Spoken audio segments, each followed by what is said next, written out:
여러분 안녕하십니까? 김형석입니다. 제가 올해로 100세를 훌쩍 넘겼습니다.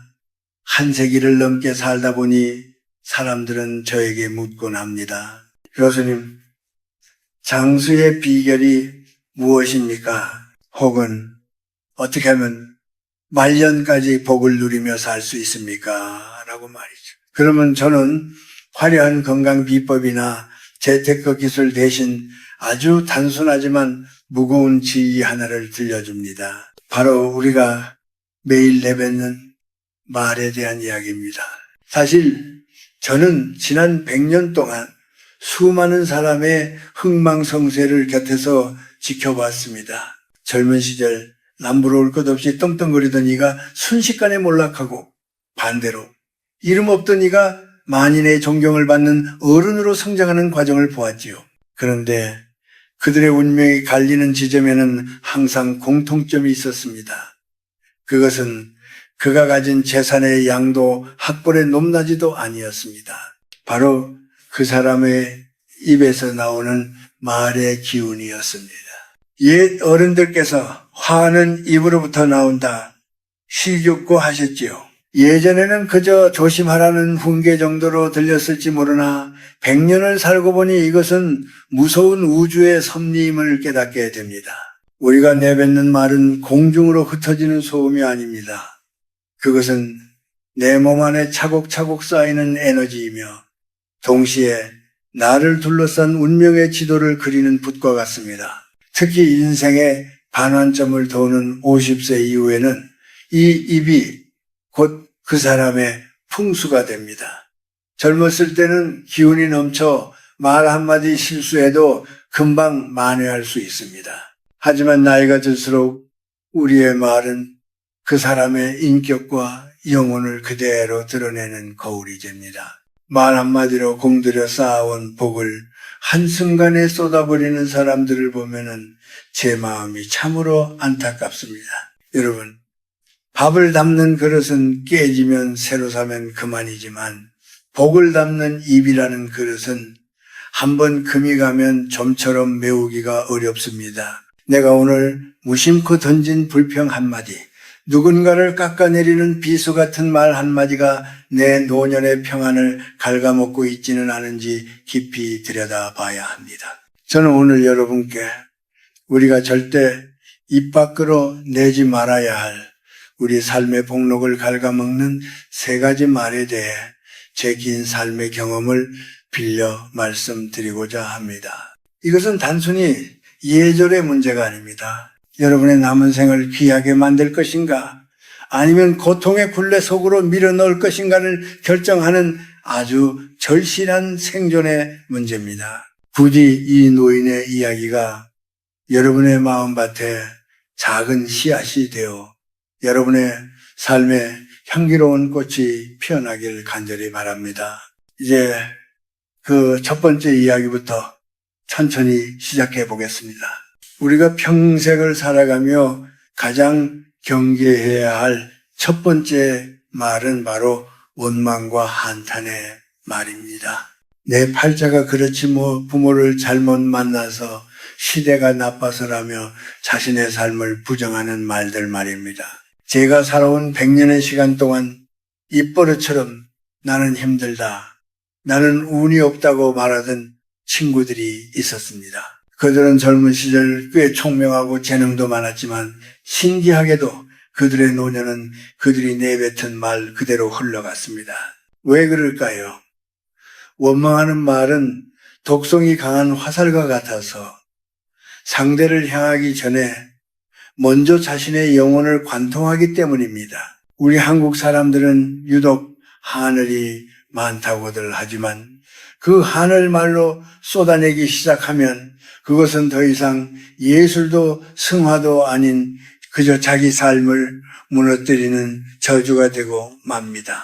50살이 넘고 예순이 되어도 여전히 남 탓을 하고 세상을 탓하는 사람은 하늘이 복을 내려주려 해도 그 복을 담을 그릇이 이미 뒤집혀 있는 것과 같습니다. 특히 제가 강조하고 싶은 것은 자기 비하의 말입니다. 겸손과 자기 비하는 엄연히 다릅니다. 진정한 겸손은 자신을 낮추어 타인을 높이는 지혜지만 자기 비하는 스스로의 가치를 짓밟아 복이 들어올 길을 막아버리는 행위입니다. 이 나이에 내가 뭘 하겠어? 나는 이제 끝났어. 라는 말은 자신의 생명력의 사형 선고를 내리는 것과 같습니다. 제가 100살이 넘어서도 글을 쓰고 강연을 할 수 있는 비결이 무엇인지 아십니까? 저는 단 한 번도 제 자신에게 너는 늙어서 못해라고 말하지 않았기 때문입니다. 또한 우리는 오만함이 섞인 자랑을 경계해야 합니다. 내가 왕년에 이랬는데 내가 누군지 알아? 라는 식의 말은 듣는 이의 마음을 닫게 할 뿐만 아니라 자신의 운에 구멍을 내는 일입니다. 우리 조상들께서는 익은 벼가 고개를 숙인다고 하셨습니다. 이는 단순히 예의를 갖추라는 뜻이 아닙니다. 고개를 숙여야만 태풍이 불 때 부러지지 않고 그래야만 그 안에 담긴 알곡을 온전히 보존할 수 있다는 생존의 이치입니다.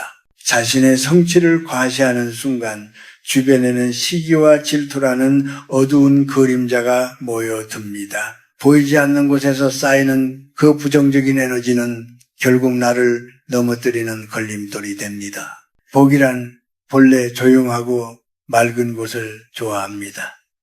시끄럽게 자랑하고 떠드는 곳에는 복이 머물 자리가 없습니다.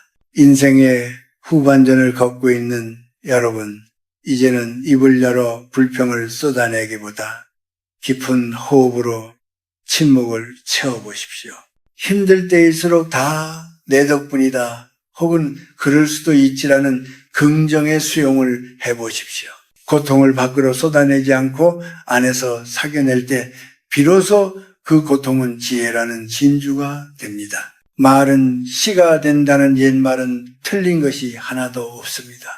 여러분이 오늘 무심코 내뱉은 죽겠다는 말이 정말로 여러분의 생기를 앗아가고 있지는 않은지 돌아보십시오. 대신 감사하다, 살만하다는 말로 여러분의 주변 공기를 바꿔보십시오. 운명은 여러분의 목소리를 듣고 움직입니다. 당신의 입술이 축복의 통로가 될 때 막혔던 복의 물꼬가 비로소 터지기 시작할 것입니다. 인생의 길을 걷다 보면은 우리는 수많은 사람과 인연을 맺고 살아갑니다. 그런데 그 인연 중에서 가장 무서운 업을 쌓는 것이 무엇인지 아십니까? 바로 타인의 허물을 들춰내고 비판하는 시비스의 말입니다. 제가 100년 넘게 사람들을 지켜보며 깨달은 명확한 사실 하나는 남의 눈에 눈물 나게 하는 사람은 결국 제 눈에 피눈물을 흘리게 된다는 우주의 이치입니다. 우리 사회에는 유독 남의 일에 참견하고 험담하며 타인의 삶을 평가질하는 이들이 많습니다. 특히 나이가 들수록 주변 사람들의 사생활이나 자식 교육, 재산 상태를 두고 그 집은 이렇다더라, 그 사람은 저렇다더라 하며 입방아를 땡곤하지요. 하지만 여러분, 이것은 타인의 삶을 공격하는 것 같아 보여도 실제로는 자신의 복록을 갉아먹는 가장 빠른 길입니다. 남을 비난하는 말은 공중에 뿌려진 먼지와 같습니다. 바람이 불면 결국 그 먼지는 누구의 눈으로 들어오겠습니까? 바로 말을 내뱉은 당사자의 눈으로 되돌아옵니다. 내가 누군가를 향해 손가락질할 때 나머지 세 손가락은 나를 향하고 있다는 사실을 잊어서는 안 됩니다. 타인을 비하해서 얻는 찰나의 우월감은 마약과 같아서 순간적으로는 기분이 좋을지 모르나 영혼은 서서히 병들고 운명은 탁해집니다. 특히 인생의 후반기에 접어든 분들께 당부드리고 싶습니다. 이 나이가 되면 말의 무게가 달라져야 합니다. 젊었을 때의 실언은 혈기 때문이라 이해받을 수 있지만 머리에 서리가 앉은 어른이 남의 험담을 즐기는 모습은 참으로 추하고 가련한 일입니다. 존경받는 노년이란 지갑을 잘 여는 사람이 아니라 입을 잘 닫고 귀를 여는 사람입니다. 누군가 당신에게 와서 다른 이의 흉을 본다면 그저 허허 그럴 만한 사정이 있겠지 하고 넘기십시오. 그 독한 기운에 동조하는 순간 당신의 맑은 기운도 함께 오염됩니다. 비판의 칼날을 휘두르는 사람은 당장은 강해 보일지 모르나 세월이 흐를수록 주변에 진실한 사람은 떠나가고 오직 가식적인 이들만 남게 됩니다. 결국 가장 애로운 말년을 맞이하게 되는 것이죠. 또한 비교하는 말 역시 타인과 자신 모두를 죽이는 독약입니다. 누구네 집 자식은 대기업에 갔다는데 누구는 강남에 아파트를 샀다는데 이런 말들은 시기심이라는 괴물을 키우는 먹이가 됩니다. 시기심이 담긴 말은 상대의 복을 시들게 할 뿐만 아니라 정작 나에게 올 복의 길목을 가로막습니다. 하늘은 스스로 만족할 줄 아는 자에게 더 큰 것을 맡기지 남의 떡을 보며 침 흘리는 자에게는 머물지 않습니다. 여러분, 사람의 말에는 각자의 채취가 배어 있습니다. 어떤 이는 말을 섞을수록 마음이 평온해지고 꽃향기가 나는 반면 어떤 이는 단 몇 마디만으로도 온몸의 기운이 빠지고 악취를 느끼게 합니다. 여러분의 입술에서는 어떤 향기가 나고 있습니까? 진정한 품격은 침묵 속에서 완성됩니다. 남의 허물이 보이거든 내 허물을 돌아보는 거울로 삼으시고 남의 성공이 보이거든 진심으로 손뼉 쳐 주십시오. 타인의 행복을 축복해주는 그 고귀한 말 한마디가 돌고 돌아 결국 여러분의 문 앞에 커다란 복이 되어 도착할 것입니다. 이것이 제가 100년을 살며 목격한 세상에서 가장 확실한 투자이자 삶의 지혜입니다. 세 번째로 우리가 절대 경계해야 할 말은 다 너 잘되라고 하는 소리야 라는 핑계주의에 숨겨진 독설과 가시돋친 간섭입니다. 제가 100년을 살며 가장 가슴 아프게 보았던 풍경 중 하나는 부모가 자식에게 혹은 오랜 친구가 친구에게 진심이라는 명목하에 상처를 주는 모습이었습니다. 특히 나이가 들고 삶의 경험이 쌓일수록 우리는 자신이 정답을 알고 있다는 착각에 빠지기 쉽습니다. 내가 살아보니 이렇더라. 너는 왜 그렇게 사니? 라는 말들이 상대의 영혼에 얼마나 깊은 흉터를 남기는지 우리는 자주 잊곤 합니다. 상대의 단점을 가차없이 지적하는 것을 솔직함이라고 착각하지 마십시오. 그것은 솔직함이 아니라 무례함이며 상대의 인격을 존중하지 않는 오만입니다. 진정한 충고는 상대가 준비되었을 때 따뜻한 차 한 잔을 나누며 조심스럽게 건네는 제안이어야 합니다. 하지만 많은 이들이 상대의 마음 문이 닫혀 있는데도 억지로 비집고 들어가 비수를 꽂습니다. 그러면 그 인연은 서서히 죽어갑니다. 복음은 사람을 타고 오는데 사람을 내쫓는 말을 하니 복이 머물 자리가 없는 것이지요. 특히 가족 사이에서 이 금기를 지키지 못해 노년에 고립되는 분들을 참 많이 보았습니다. 자녀들이 명절에만 잠깐 얼굴을 비추고 서둘러 떠나려 한다면 혹시 내 입에서 나가는 말들이 자녀들의 숨통을 조이고 있지는 않은지 돌아봐야 합니다. 결혼은 언제 하니? 돈은 좀 모았니? 애 교육은 그렇게 시키면 안 된다는 말들 말입니다. 여러분, 사랑이라는 이름으로 행해지는 언어폭력은 남이 하는 욕보다 더 아픈 법입니다. 또한 냉소적인 말을 조심해야 합니다. 누군가 꿈을 이야기하거나 새로운 도전을 하려 할 때 그게 되겠어? 나이가 몇인데? 그래? 라며 찬물을 끼얹는 사람들이 있습니다. 이런 냉소는 상대의 열정뿐만 아니라 자신의 생명력까지 갉아먹습니다. 부정적인 말은 전염성이 강해서 주변의 모든 생기를 시들게 만듭니다. 하늘은 생명을 북돋우고 살리는 말을 하는 사람에게 운의 문을 열어줍니다. 죽이는 말을 하는 사람에게는 운의 문을 닫아버립니다. 우리가 흔히 말하는 입조심은 단순히 말을 적게 하라는 뜻이 아닙니다. 내 말이 상대의 가슴에 독이 될지 약이 될지를 먼저 살피라는 뜻입니다. 성경에도 죽고 사는 것이 혀의 힘에 달렸나니라는 구절이 있지 않습니까? 말 한마디로 사람을 살릴 수도 있고 한 사람의 인생을 절망의 구렁텅이로 밀어넣을 수도 있습니다. 만약 누군가의 잘못이 눈에 들어오고 꼭 한마디 해야겠다는 생각이 든다면 먼저 자신의 마음을 들여다보십시오. 내가 정말 그 사람을 사랑해서 하는 말인가? 아니면 내 지식을 뽐내고 상대를 통제하고 싶어서 하는 말인가를 말입니다. 대부분은 후자인 경우가 많습니다. 그럴 때는 차라리 입을 굳게 다물고 그를 위해 기도를 해주는 편이 훨씬 낫습니다. 침묵은 때로 100마디 말보다 강한 울림을 줍니다. 상대가 스스로 깨달을 때까지 기다려주는 인내, 비난받을 상황에서도 상대의 체면을 세워주는 배려, 그것이 바로 노년의 품격이자 복을 부르는 비결입니다. 비우고 낮추십시오. 그리고 그 빈자리를 따뜻한 격려와 지지의 침묵으로 채우십시오. 여러분의 주변에 사람이 모여들고 그 사람들이 여러분의 노년을 따뜻하게 감싸 안는 기적을 보게 될 것입니다. 마지막으로 여러분과 나누고 싶은 이야기는 우리 삶을 정화하고 비워진 그릇에 새로운 복을 채우는 방법에 대해서입니다. 우리는 지금까지 내뱉지 말아야 할 3가지 말에 대해 이야기했습니다. 하지만 이미 뱉어버린 말, 이미 쌓여버린 업은 어떻게 해야 할까요? 저는 이것을 마음의 세수라고 부릅니다.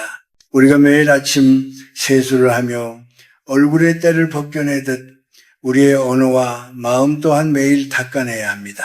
만약 여러분이 과거에 무심코 던진 말로 누군가에게 상처를 주었거나 스스로를 한탄하며 복을 깎아먹었다는 생각이 든다면 지금 이 순간부터 언어의 단식을 시작해 보십시오. 단식은 몸에 독소를 빼주듯 불필요한 말을 줄이는 것은 영혼의 독소를 빼주는 일입니다. 억지로 좋은 말을 하려 애쓰기보다 우선 입을 닫고 내면의 소리에 귀를 기울여 보십시오.